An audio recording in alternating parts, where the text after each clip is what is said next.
Lakas ng isipan, dapat na makamtan. Ito'y isang yaman ng sambayanan. Tamang nutrisyon, tiyak na solusyon. Tayo'y mag-ehersisyo, sabay-sabay na tayo. Lakad yung tagilid, anong takutin kaya? Pagkaihain, dapat siguraduhin. Magkulay at magkas, kumainit ng patas. Lakas na katawan, dalas ng isipan. Lakas na katawan, dalas ng isipan.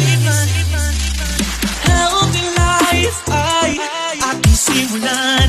Maging malakas, maging malusog, puso at isipan. Mahusay na guro ng inyong kabantasan. Hindi magpapatalo dahil laging healthy yan.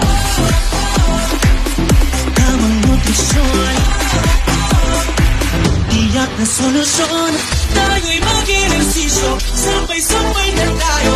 Lakad yung tagilid, talong takbo din kaya.